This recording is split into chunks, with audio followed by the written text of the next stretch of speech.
The reason we moved away from Drake was that we felt that we wrapped that story up on Uncharted 4. And that's really the motivation to find a new cast of characters that could actually carry on the Uncharted legacy. Uncharted is more than just Nathan Drake, and I think maybe makes people think a little differently about the Uncharted series as far as what they think of when they think of Uncharted.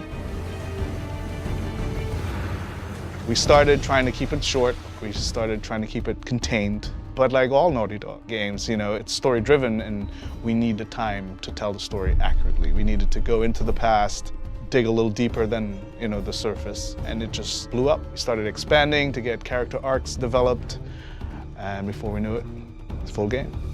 We're treating it as seriously as an Uncharted game. The game could stand on its own as an entry in the series. It's going to be the sum of Uncharted's in terms of gameplay experience with some of our beloved characters, some of the most fan-favored characters. Well, there were many ideas on the table, like Sullivan and Sam's story, but they all were very closely related to U4, so we wanted something that was fresh, something that was new, and Chloe, being a fan favorite, we thought we would explore her story. Then we thought about, okay, well, who would be a good pairing with Chloe Fraser? And we're like, well, what if Chloe Fraser wanted to explore her past, go back to India, to her roots, and what if she needed someone like Nadine Ross as a partner? We find these symbols. We find the tusk. And then that was the kind of jumping off point of these two interesting characters together.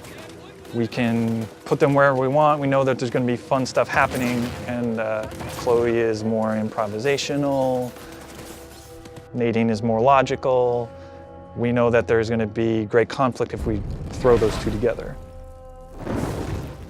That's supposed to happen? Dunno. Chloe Fraser has interest in the Tusk of Ganesh, which is a treasure that's in India that is kind of close to her. Father was an archaeologist. He had tried tracking down this tusk before in the past. So for Chloe, there's a personal attachment to the tusk. For Nadine Ross, she is on the verge of bankruptcy. She's lost Shoreline, and she desperately wants to regain control. That's where the characters start. Because of Nadine's military background, particularly with our villain, Sav, Chloe's brought her in to kind of help her out. He's just another warmonger with no war to fight. No, you don't know him like I do. He changes location and routines by the hour. We'd be foolish to take unnecessary risks. Let's get one thing straight. This is my gig. You want your share? We play by my rules. For Sav, as a villain, he is motivated by a code. He believes that he owns rights to this land, and he's fought a war that has kind of gone on for centuries. So recently, he has started rekindling this war to profit. Giving the player more options, I think, would be the highest level, encompassing way to describe what we're trying to elevate even from Uncharted 4. We have all those things at our disposal again: rope climbing, driving, we have the winch, stealth options. We have lockpicking now, so we have crates of things that you can find certain weapons or treasures in. We just present you with a lot of stuff that the player can then decide what to do, and then, of course, having an allied character with you during all of those things and making sure that they can react and be as lifelike as possible as a human would. We're taking advantage of the buddy system by integrating more of the narrative. For example, if our characters in the story aren't communicating well, or they're upset, or they're aggravated, it will reflect in the gameplay. So if I've just come out of a heated argument with Nadine Ross, in the gameplay you will feel that tension, you will feel that aggravation.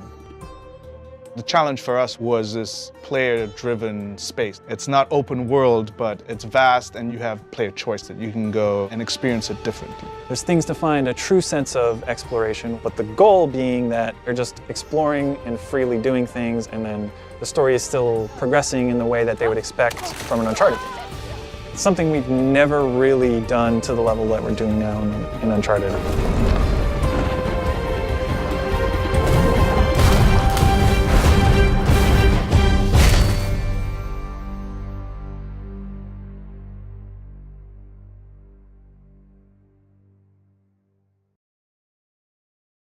PlayStation